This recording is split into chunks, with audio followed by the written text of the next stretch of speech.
Hello, everyone. Welcome. If you're just joining us, I can see a few people joining now. So welcome, ladies, to our Leading from the Front webinar, Stronger Together, Turning Competition into Collaboration. It's a conversation that I've wanted to bring into the open for a very long time. We get a lot of women tell us that during their careers, it's sometimes not the men who are actually dragging them down, it's the women actually around them as they propel.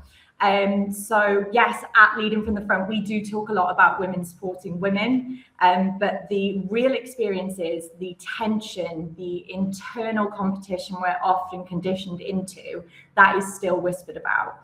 And I've felt it, I've seen it, I've also seen the incredible things that happen when we choose collaboration instead. So that's why this upcoming session is super special to me, and not just because of the topic, but because of the amazing women that I've managed to pull together to join as well. I'm genuinely proud to be hosting a panel of women that I know, admire, and have learned so much from, who I will get to introduce themselves shortly. However, just before, for those who don't know me and those who do, I'm Annalise. I'm one of the co-leaders of Leading from the Front, and I also work here at Oyster, which is a specialist recruitment agency into the property and public sector, alongside my colleague Ali and our community. We at Leading from the Front, it is built to support, uplift and connect women, and we believe that the journey should feel fun, energizing and far less serious than your traditional networking groups. Through playful, engaging events and relaxed spaces to connect, we bring women together to learn from one another, meet inspiring leaders, and ask real questions without judgment. And our goal is simple. We want to help women build confidence, form meaningful connections, and enjoy the process of achieving our professional goals. So with that in mind, that's enough of me waffling. I'd like to introduce our guests. So I'll start with Kelly, who's someone whose honesty, clarity and leadership has shaped so many of my own perspectives. So Kelly, do you want to introduce yourself? Thank you, and for such a warm welcome. My name is Kelly Bream. I have been in the real estate industry for 20 odd years, and I have spanned everything from asset management, development, construction, professional services. I have co-founded several businesses, and I'm about to launch a new business, so watch out for that. I sit as a non-exec across numerous organisations, but particularly pride myself on the work I do around mentoring and supporting women and diversity. I'm also in the process of writing a book, and you'll hear some snippets of that through today's chat, I'm sure, and that is anything but golf. So yes, that's me in a nutshell. Thank you, Kelly. And then Toria, who I just want to say depth of insight and compassion bring grounding to even the toughest conversations. Toria, do you want to introduce yourself? Yeah, thank you. I'm Toria, I'm a psychotherapist, and a big part of my work is to help women find their voices and to share their truth. And I do that through supporting them through the life experiences, through helping them find their triggers and patterns. I work from a home in Lancashire, and I also work online. I also facilitate a women's group at a local charity. And I also perform my own spoken word, which has been really powerful for me to discover my own voice and to share my truth. So thank you. I'm really honoured to be here today. Thank you, Toria. And last but certainly not least is Jo, who's an ally who challenges old narratives and advocating for healthier, more conscious workplace cultures. Jo, do you want to introduce yourself? Thank you. Thanks, Annalise. I focus on the human side, and I've done that. I've been in that people sphere for 25 years now. So yeah, it's the human side for organizations, for businesses of different sizes, for individual leaders. And where you find me, it's that sort of working at that meeting place between leadership and organizational development, learning and development. That's where I appear. So my work is all on around performance through people. So in our organizations, in our businesses, we achieve performance through people. But what we also need to do is support people to learn and grow and develop. So my work is around all of those wonderful complexities. I love complexities, which is why sort of one of the reasons I love what I do. Those complexities around the relationships, around the culture of a business, the structure of a business, of an organization and its strategies. And I help bring clarity and focus to the human side of that. So I find myself collaborating with HR departments, which I love to do, organizations and businesses, learning and development departments as well. So yeah, realistic, sustainable, human, lots of coaching, mentoring, lots of workshops. And yeah, I really, really love what I do. And I can't wait to contribute to this conversation. So yes, thank you. Thanks, Jo. Thanks, ladies. Thank you all for being here. I really, really do appreciate you taking the time, and everyone who's joined. Thank you so much for being here and taking your lunch break to hopefully leave with some really, really engaging insights. So I'm going to get us started. Ladies, what drives competition between women at work, do you think? Do you think it's systemic pressure? Do you think it's the culture? Or do you think it's internalized kind of belief? Jo, we'll start with you. If you could just tell me which one of those, or if it's something different, please do enlighten us. Yeah, I've been having a real think about this, and there's actually one which we don't talk about some of the time, and that's around misunderstanding. So when we think about, we all have different values, we all have different beliefs, we all have different ways of behaving. So, of course, we all will have a different impact on other people. Some of us can be perhaps a bit more analytical, a bit more quiet, a bit more process driven.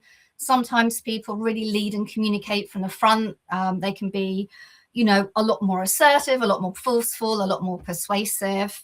And actually, I think sometimes we might think that someone is being competitive, whereas actually it's their behavior is quite different from ours. So it's really interesting when you get the dynamics of people, particularly of women together, because I've seen it where you might have somebody who's more, who thinks very deeply, who's more softly spoken and who doesn't fire from the hip quite so much.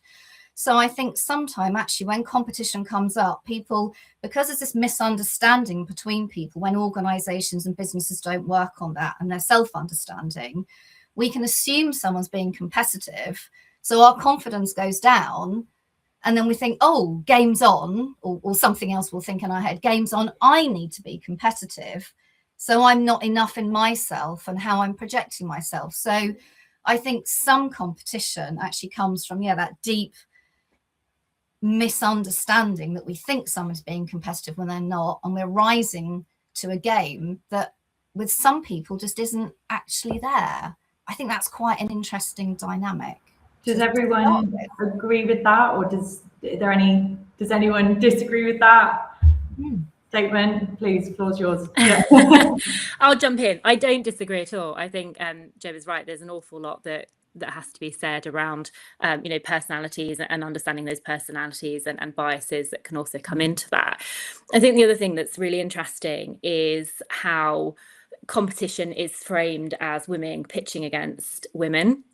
I mean, I know how many times I've been in a board environment and had a heated conflict or a discussion with somebody who is a man, and that's sort of not necessarily, battered an eyelid, and, vice versa.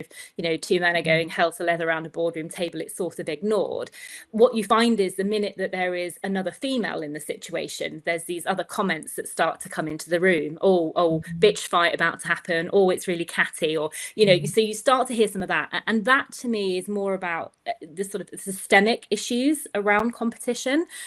And I think I sort of touched on this before. One of the things that I talk about is the unicorn effect, and this is very much around where women, they are quite scarce in these senior roles, and so they have a role to uphold.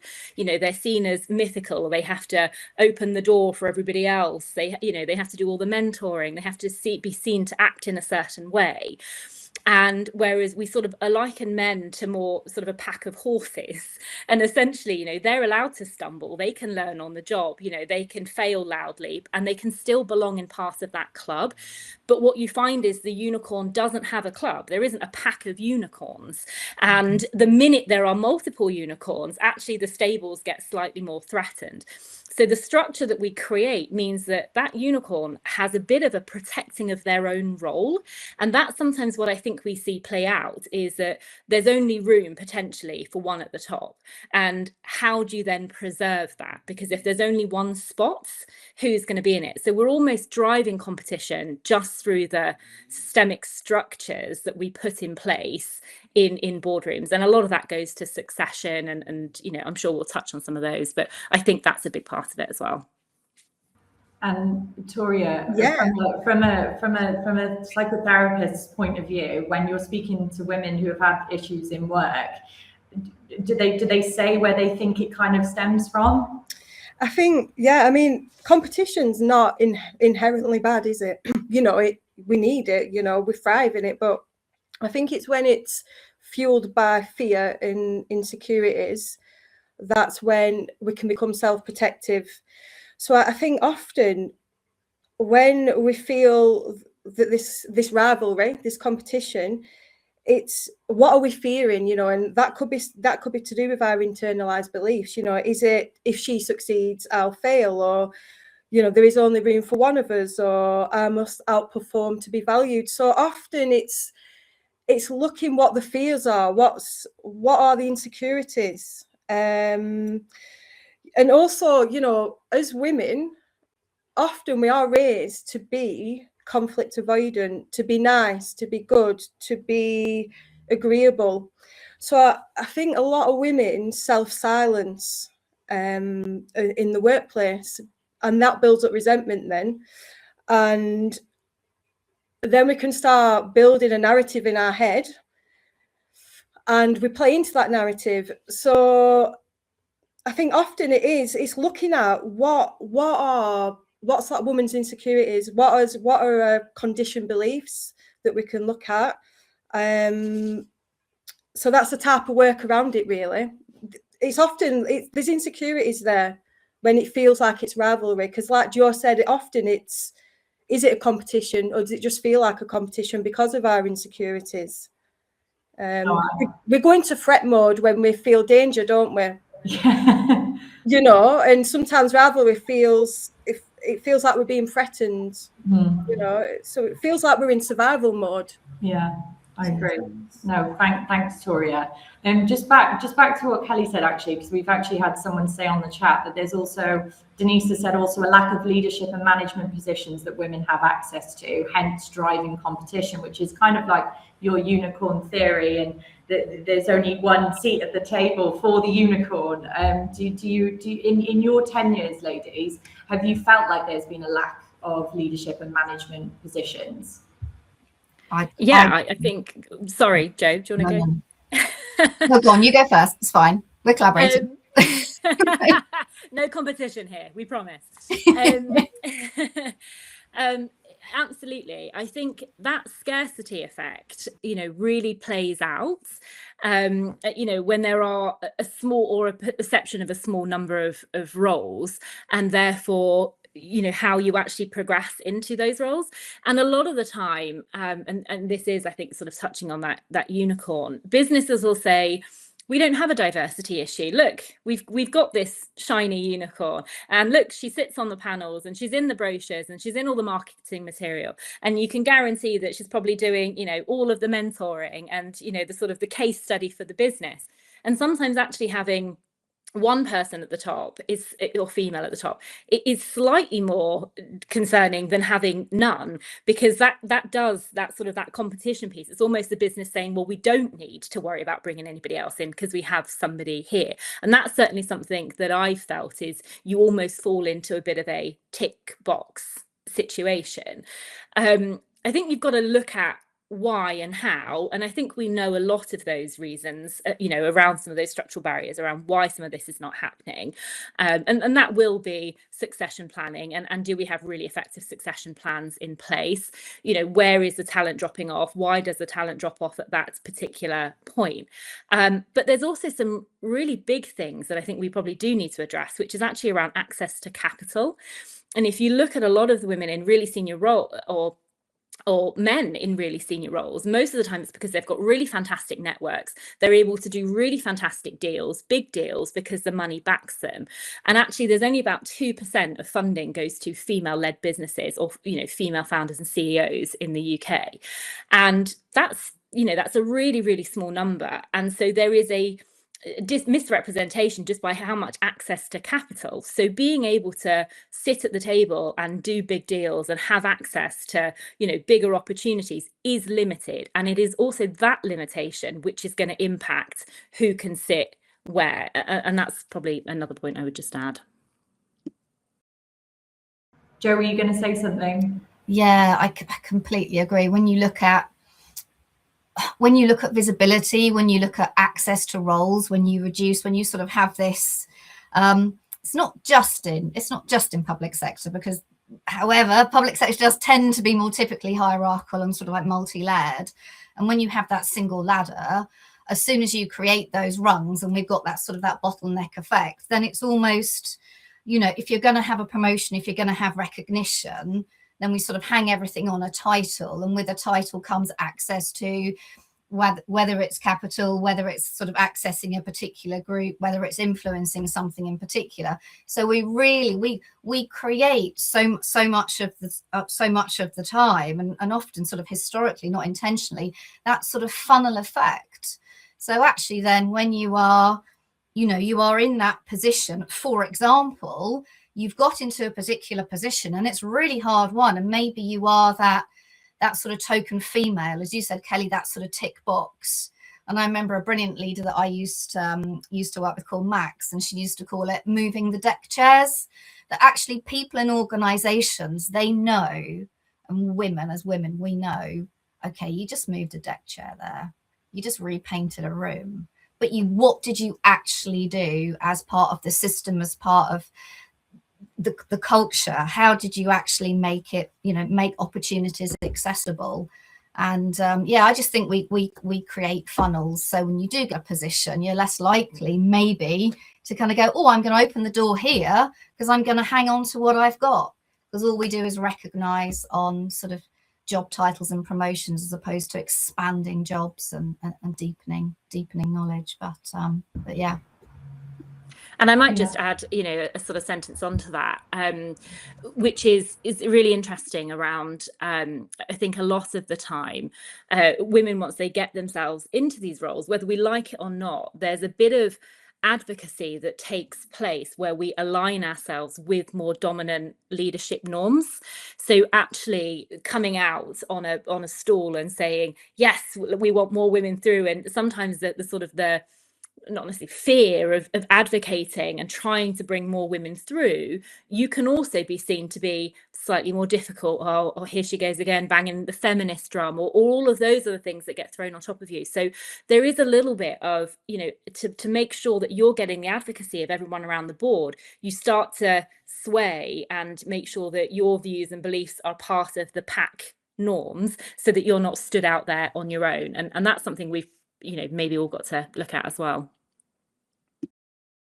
No, I agree with everything you guys have just said, and it leads me really nice into kind of the next question and the next point. Like, obviously, what role then can leaders play in organizations in fostering women champion each other? Because we could say it comes down to feeling challenged, but that might not actually be the case. But we do feel it. We do feel like we are. There is a sense of unknown rivalry between us all. So what can leaders do to change that?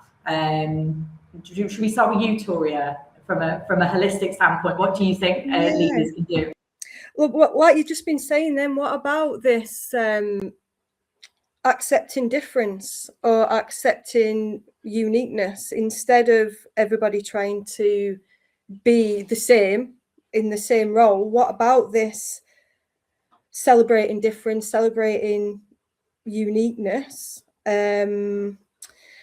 Also, I think leaders set the tone, don't they? So can leaders, encourage questions instead of just agreement, and share their own mistakes and celebrate effort, not just outcomes? And I think leaders, but also I think personally, we've all got a part to play as being a member of a team, to be accountable for what we're personally bringing into the workplace. Are we aware of our own triggers? Are we, what's affecting us? How is our behaviour affecting other people's behaviour? Are we able to separate what, the event from the story that we're playing in our head as such? To just have that accountability and that awareness. So I do think, leaders do set the tone, but also I think as individually, we do have a part to play as well, taking our own accountability, whether it's going to coaches or mentors or therapy, to understand ourselves, because when we understand ourselves, that creates choices, and we don't react, we can respond. And if we can respond, coming from a place of truth, then that's not going to fuel the fire, is it? That hopefully that might help others to respond similar to us. That's what I'd say. I agree. And Kelly, as someone, and Jo, as someone who have both been leaders in organisations, what have you guys done to kind of set the tone for your businesses? I think it's a really interesting one, and it's a really hard one. And I think what Toria just said is around the mentorship. It's really important, but I would also probably say how many males in board positions are doing the same quantum of mentoring. I think actually there is a lot of pressure on us to make sure that we're not only, making sure that door is open for ourselves, but all of the other women behind. And you don't necessarily see that same power dynamic play out. So whilst I think that is a big part of it, I think we do have to sort of take it back and go, what is fundamentally driving some of this? And we've touched on it earlier around transparency. And so, how do we make sure that we are creating more transparency around opportunities? I think there is a concern that deals are done on the golf course, or promotions are done because they're friends, or promotions are done because they look like me. So how do we make sure that there's a real transparent process with board positions? Do we look at, co-positions? So we start to bring a wider group of people through. Is that something that can be looked at?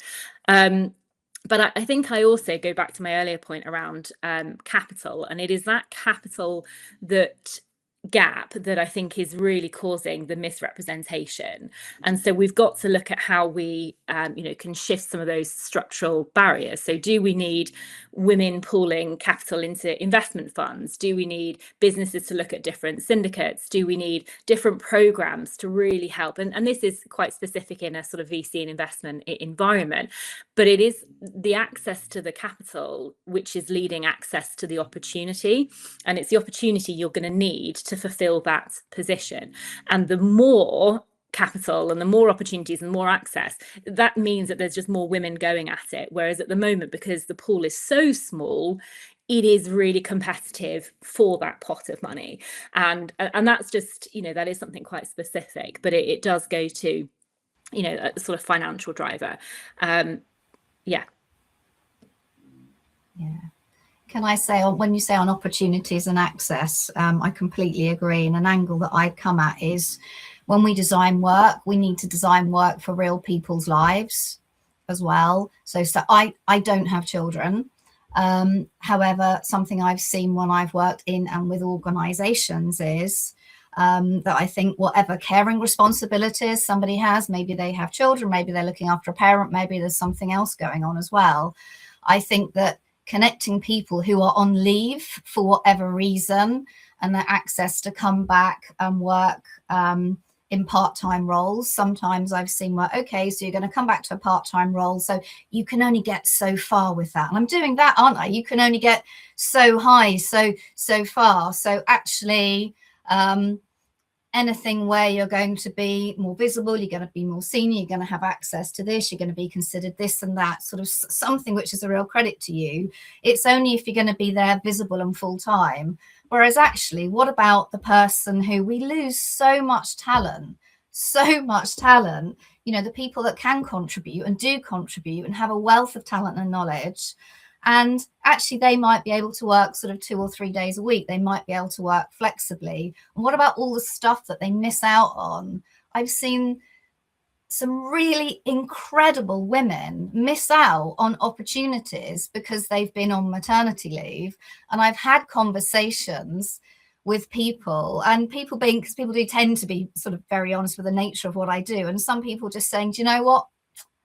Not here, are they? And I just, and that really astonishes me. So we don't just send an email and we call it keeping in touch, and we just keep someone in touch. I think we need to really open this out and not just keep moving those deck chairs around. So redesign jobs for real people with real lives and how they work, and the time of doing so many hours and working 5 days a week and whether we come in the office or we work from home. We really need to think very, very carefully, you know, about that. Yes, I can pitch up a lot of the time, and I used to be able to. I don't have those caring responsibilities. I don't have children. I do still have a life. But I think there's a lot more goes on where if you aren't there and you aren't seen, you aren't given those opportunities. And I think for those of us that do have those opportunities in all the different sectors and things we work in, we need to be aware of that. We really, because that's the only way I think we're really going to turn this from black and white into something which is more colourful. And to use your unicorn, the colours in the unicorn analogy, you know, let's go from grey to fully colourful. But where are these women going to come from? Well, a heck of a lot of them go off and have families. And we want them to come back and bring their talent back. So, anyway, sorry, off soapbox. We love it. We love the passion. That's what we're here for. We've done a couple of conversations actually around women returning to work. We actually did a webinar on it, and it was one of our most kind of we got the most kind of praise for that one. And just on that, we have a lot of ladies in our business who have returned to work, and there is that feeling that is there going to be something there for me when I come back? What would your thoughts be to those women that feel like their job has almost been stripped from them coming back into work after going away on maternity?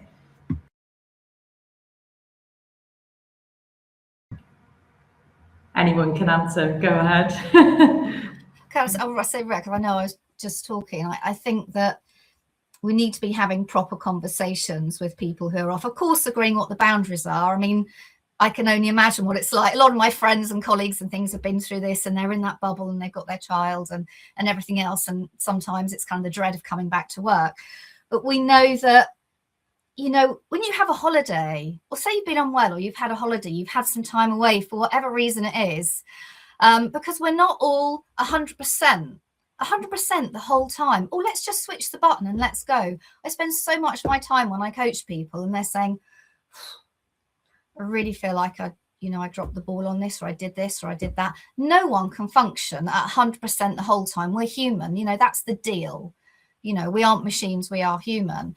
And so actually to make it, I think one of the things we can do is understand that when people are coming back to work, and that terror. I've got a friend who's off on maternity leave at the moment. And she said, I'm going to be leaving my little boy at home, and I really don't want to be doing that, but I know I have to. But I'm going to feel like such an idiot when I get back from work, because I'm going to be so out of touch with everything. And I think people think I'm just going to be able to get back in there in the meetings and off I go. Like I'm a little train, I've been put back on the tracks. So I think we need to talk about these things and have more understanding and reassure people and, you know, help people, particularly, help women. I think we need to talk about it. What do you need? What can we do? And acknowledge it. You're not failing, but you're not a machine. You're not going to be on 100%, you know, all the time. And you've had a load of months off. So yes, that's what I think. I'll just add, I think we put a lot of pressure on ourselves as women, don't we? And, you know, we feel like we have to overperform at work because of the systems. So, you know, it can lead to burnout. And then obviously if we are, you know, a mum as well, we want to be an amazing mum. We want to be amazing at work. You know, we want to be amazing at everything. And it's just that pressure to be amazing at everything. The goal for perfection in all areas, when actually we should be working towards just being enough, you know, just being enough in all these areas, you know, enough work, enough play, enough rest, not work hard, play hard, just enough, consistent, you know, take that pressure off. Often we put it on ourselves as well, you know, often we do it to ourselves. So it's that, you know, checking in with ourselves, reflecting, what, you know, who's putting this pressure on me? Actually, most of the time I'm putting it on myself. So yeah, just this reflection's really important in life as well. And I would probably say, you know, that from a business perspective, businesses need to make and create a culture where women feel safe. Everyone needs to feel safe. But I think, you know, part of that is actually if you're going away and you're caregiving or whatever it is that's happening and you're wanting to come back into that work environment, where you typically see people not come back is because actually they don't feel that it is a safe place to work. And by that, it's because either it's not transparent around what the role looks like when they get back. It's not transparent about what the team is or the project is, and so I think businesses need to do a much better job than, you know, sort of the odd keeping in touch day or whatever it is that we sort of, you know, initiatives we put out there to ensure that those feel secure about what is coming back. So that really open, transparent conversation about this is what we want, this is what we're looking for, this is what we're going to have, and make it more of a two-way conversation. And I think it's more pertinent for us as a gender because we're not necessarily in the clubs. We don't necessarily have the friendships or the bonds that, you know, we might have, particularly in, you know, senior roles. And therefore there is a sense of feeling like you're sat on the bench, you know, you're on the sideline. And if you're then not in it, are they going to welcome you back in, especially when you've worked and fought really, really hard to get in that door? The minute you leave, is that door getting slammed behind you? So I think businesses have got a role to play here to make sure that they are creating a culture where it is really clear about what that role looks like and the safety that comes with that. So communication is going to be key. Yeah, I agree. I feel like lots of people don't really say as well. And we've had people saying here, you know, it is hard. Charlotte said it's hard to know sometimes when it's just head noise. And personal opinion or an actuality. And I think we spend so much of our lives trying to be PC when we should actually be communicating. Everyone should be communicating on so much more of a better level to actually get these things to the forefront. But just back to the whole reason for this poll, actually, and I was saying to the ladies earlier when we sat down, when we do webinars for Leading from the Front, we put together a poll of ideas of what people want to talk about. We put together a poll about women returning to work, burnout, financial freedom, and competition with other women, and 56% of people wanted to hear about this and this rivalry that is, you can sense it. So I've definitely felt it. I don't know whether you ladies can agree, but how can professional rivalry be transformed into mutual respect and collaboration if we do indeed know that it is there? Yeah. Do you want to go, Joe? I'll go. Oh, okay. I was just going to say, yep. What about this idea of opening up dialogue? Because I think it's easy to assume and mind read what people think of us. And again, often we turn it into negativity about ourselves. So, you know, for instance, she hadn't replied to my email.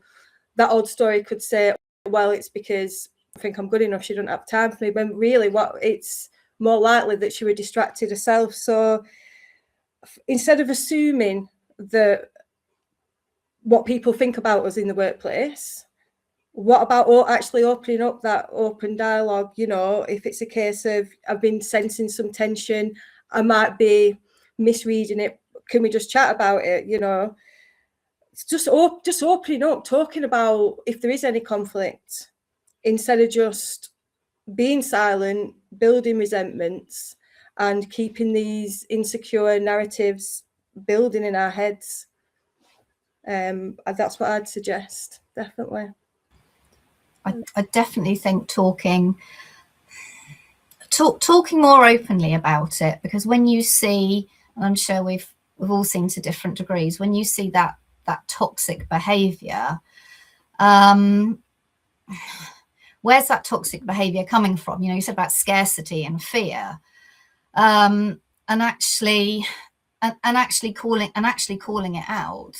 You know, I've seen very confident women. I'll keep this woman in my head, but there's particular, I remember this confident woman, and she was sort of like stride around, and she was larger than life. And I was quite early on in my career then. I was a little bit in awe, sometimes thinking, you know, one day maybe I'll have that sort of that kind of impact.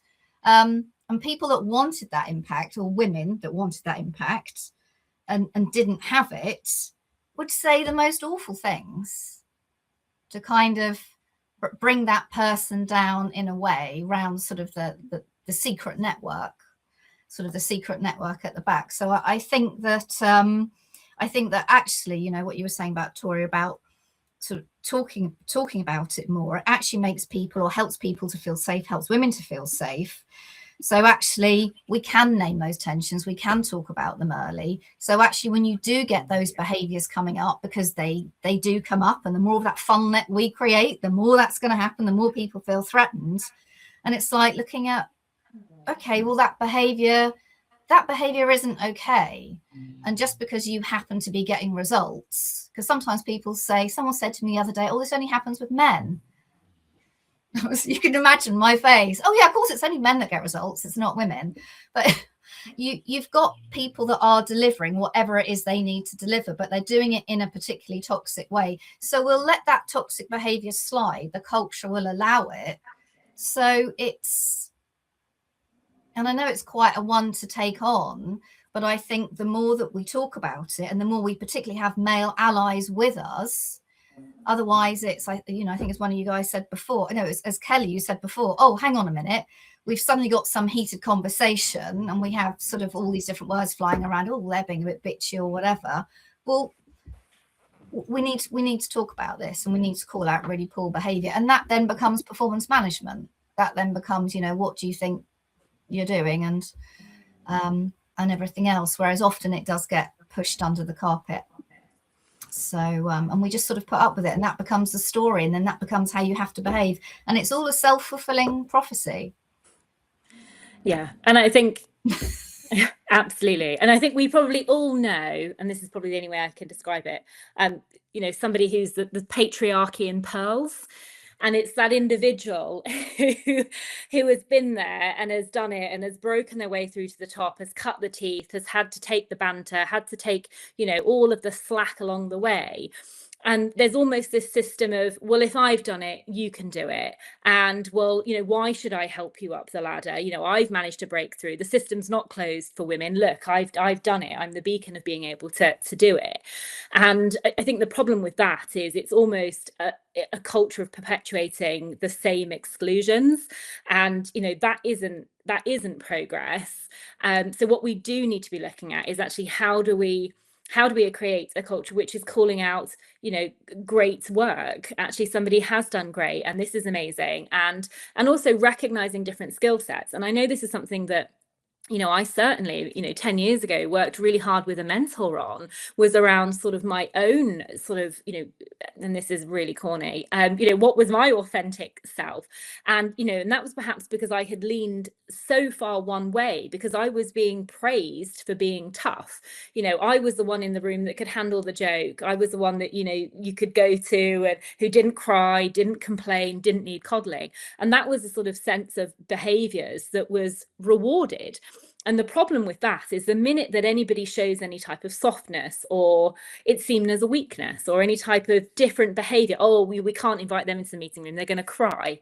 You know, there was sort of those types of comments come through. So I think looking at how we can, you know, make sure that we're supporting in an environment so people are hearing that really this person did really great work, or this person, you're actually calling out the positive behavior.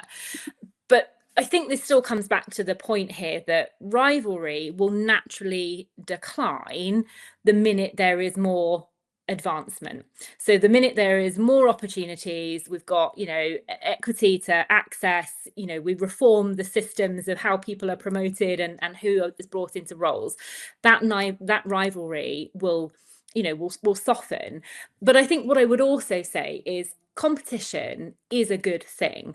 I think it's only highlighted in women, particularly because there's fewer of us. And actually, I think if you look across the board, competition is, you know, in everybody is striving for that next thing. But I think it is just highlighted because, you know, there's just a lot less unicorns out there, essentially.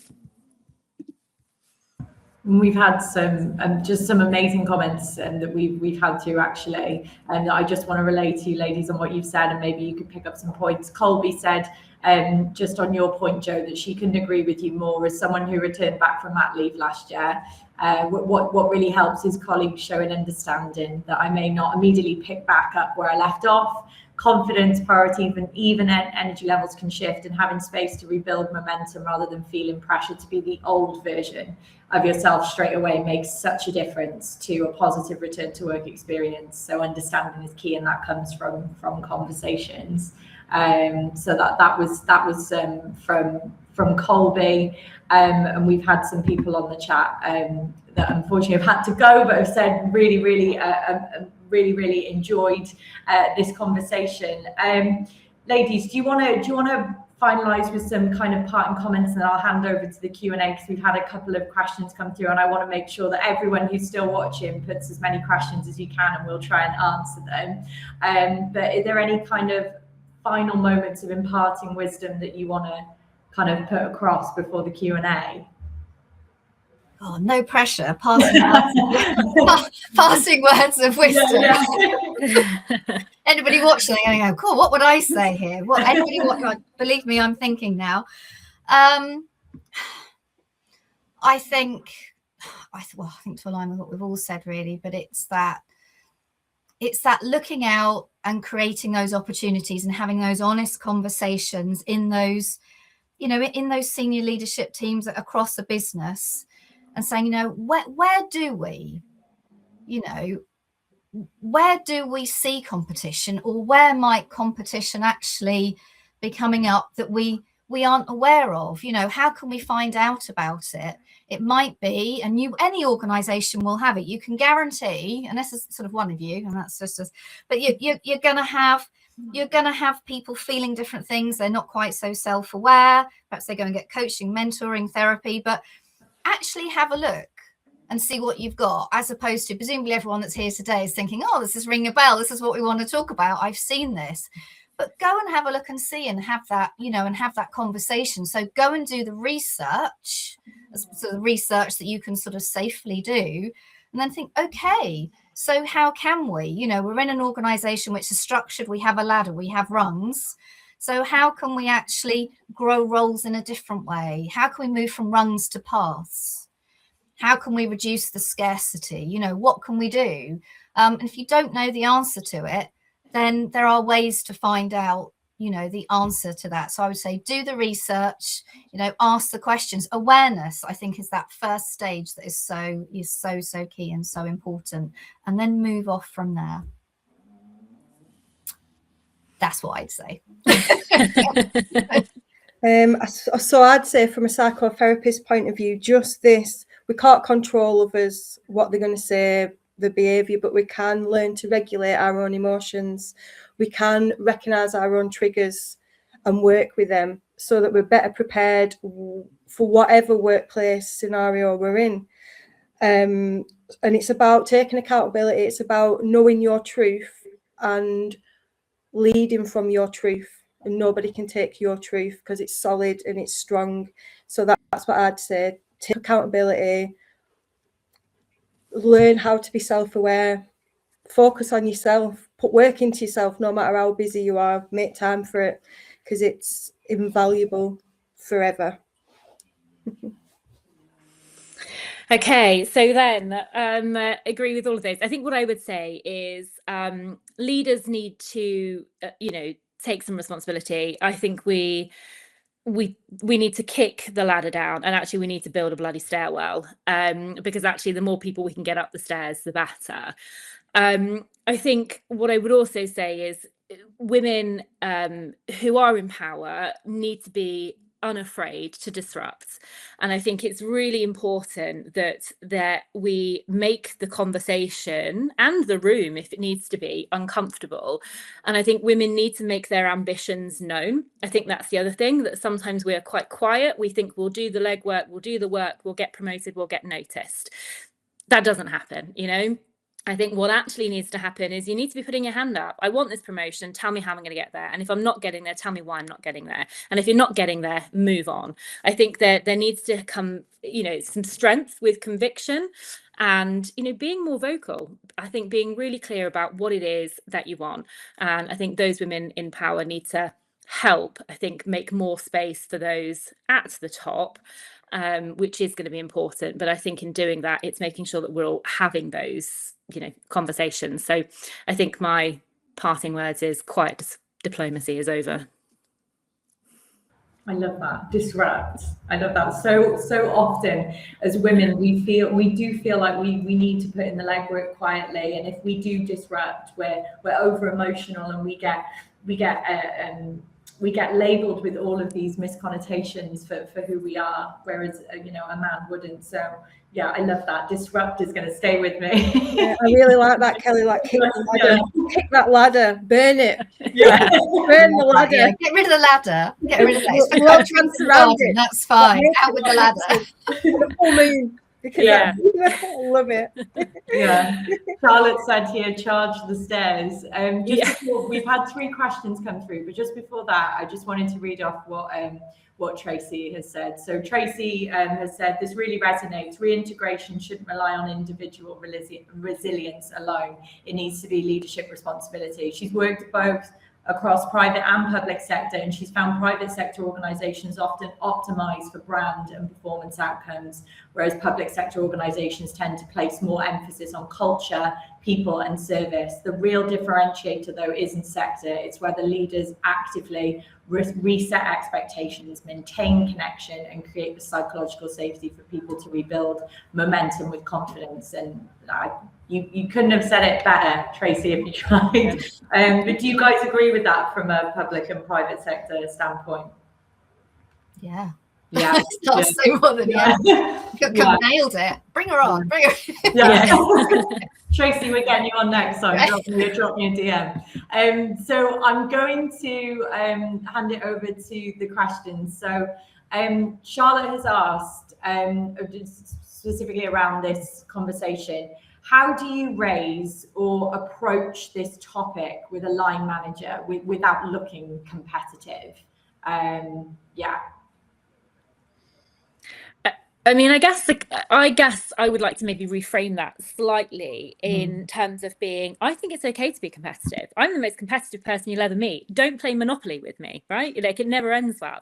And so I think competition is okay. And I think what I would also say is it's about what is it that you want, and put it other people to one side, you know, almost forget the competition. What is it that you want? And so is it a promotion? Is it a pay rise?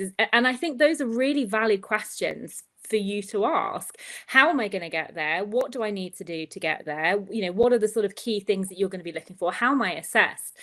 How will I be, you know, monitored? How will I be performed against others who might also, you know, be going for that role or that promotion? So, you know, you make it less about the others, but more about what is the path and the clarity that you're being given.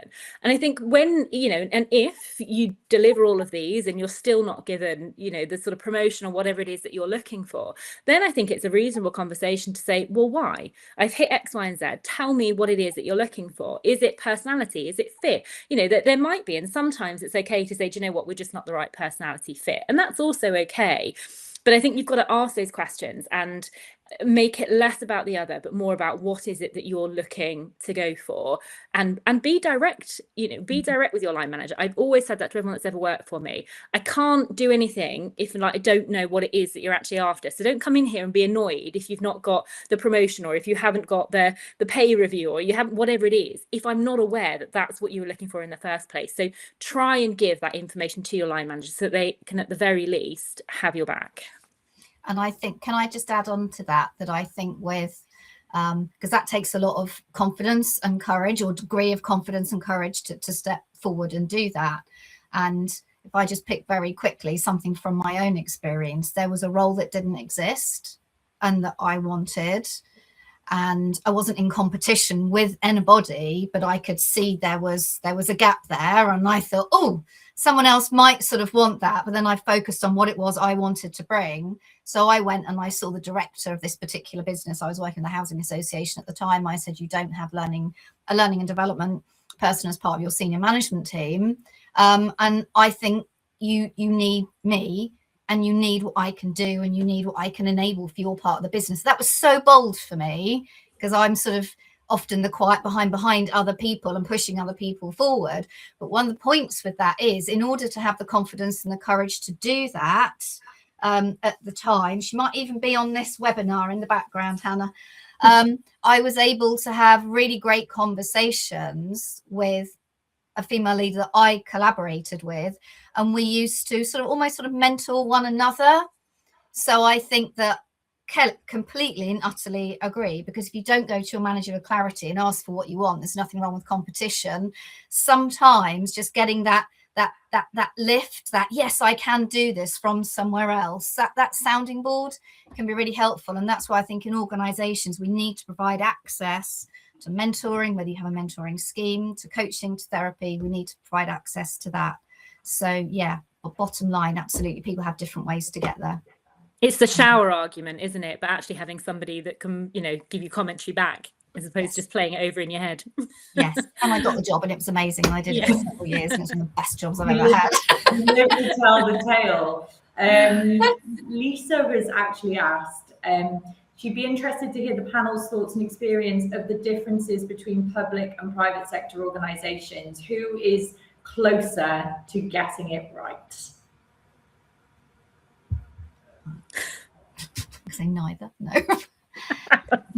I still struggle to know the difference between them. So I work from home, I'm being honest. So I'm definitely stepping out of I don't know. I think private perhaps have more opportunity to get it right, because they can potentially be more agile. And public, if you've got all the layers, we're turning potentially a speedboat. I'm not going to use the P word that we used in the pandemic a lot. It drives me insane. So I'm not going to go there, the P with the B. But yeah, you've got a speedboat, and then you've got an ocean liner or something like that. So I think because of the speed, the potential, it's just my view, the potential for private is there, but both can get it spectacularly wrong as well. Do you agree, Kelly? Kelly? Yeah, I mean, my experience is probably more in the private sector. I think I would echo what Jo says. I think for the most part, there is more agility and more money potentially to get sort of cultural programs, mentoring programs, all of those, succession, sort of different opportunities, the ability to create new roles, different bands. I think there probably is more opportunities. And I suspect maybe the public sector has a little bit more layer of governance. However, because of that governance, they probably are better at diversity screening, looking for unconscious bias. They probably do go through better processes that aren't your sort of gilet clubs, for want of a better term. There's a bit more of a process. So I suspect that is it is sort of the upside there. But actually, I think, private, and I think, there's some really great things that are happening. I don't think this should be negative. I think there is some really great things that are happening. It's about what can we do to make sure that we're bringing more people back into the industry, because I think the drop off at the moment is, at a certain age, women get that burnout, menopause. There's lots of things that sort of play into that, and actually they go, do you know what, I can have a better work-life balance doing something else that's more fulfilling over here. So I think it's probably just encouraging them back with the right structure. I can actually impart some wisdom here, because obviously Oyster being a recruitment agency that has partnered with both the public and the private sector, we do see a lot more equality actually within the public sector, and the private sector still has a long way to go. It's private sector, especially in real estate, for all those joining from the real estate industry, it is known as an old boys club, and we do have a seriously long way to go in terms of disparity. It's the worst sector in terms of disparity for equality. And we see a lot more on our public sector side of the business here that there seems to be a lot more female leadership. So that's my 2 pence there. I think we've got time for one or maybe two final questions. So Tracy has asked, how can leaders ensure that organizational culture genuinely supports reintegration and collaboration in practice, rather than it being something the organization promotes externally as part of its brand, but does it consistently deliver in lived experience? I mean, I don't know whether this is cliche or too obvious, but I think the business should probably be taking feedback and actually asking the question. And maybe this is where we sort of focus on, this is what we need, and everybody does this because it's the right thing, but actually recognizing that your business culture might have a very different demographic, different location, different people that it's, encouraged to work there, and therefore actually what that business needs might look slightly different. So perhaps it's a bit more of an open forum to allow there to be, actually, this is what would really work for me. What does that look like? How could that work for you? And perhaps, being open to that dialogue, with it being, this is what we do, and you've all just got to mold and fit in that way, I think would probably be a good start for businesses to look at. And I think sometimes it's really easy to sit around a board table and think you've got an absolute amazing strategy. And I can't tell you how many times I've sat in and everyone's sort of, going, great, yes, we've done it. And then you roll it out to the business and everyone goes, what the hell? This is like the worst thing you could have rolled out. So I think sometimes there is a disconnect, and that also plays out. Different generations want different things and need different things. So maybe businesses just need to be really flexible to recognize the sort of the individual needs within parameters, right? Sort of there's lines, but I think that feedback is probably important. Anyone else want to add to that? I suppose, yes, yeah. I suppose. No, go on, sorry. You can see that everyone's still on the call. Go on, you go. Happy with my mic. I was just going to say, yeah, like Kelly said, just like these check-ins, team reflections, that provide opportunities for direct and open dialogue. Absolutely. I think that'd be a great idea. Yeah, I think thinking from different. Rechecking when you are, when you're looking at this and you're thinking, who are we including? Whose voices have we got? I was working with an organisation and I was shadowing a lot of their senior meetings, because they said, when we come out with our goals, then people aren't behind them, and we've really thought them through. But this doesn't seem to be what's happening in reality. And it turned out they were thinking in an echo chamber. They thought they were being quite diverse in thinking, but actually they weren't, because you had the same sort of sets of people, and they got leadership people and consultants in to help, and that's fine. There were some great leadership people and consultants, but you still had the same people in the room. And so I sort of think around, depending on how big your organization is, you could have a load of people here at different levels.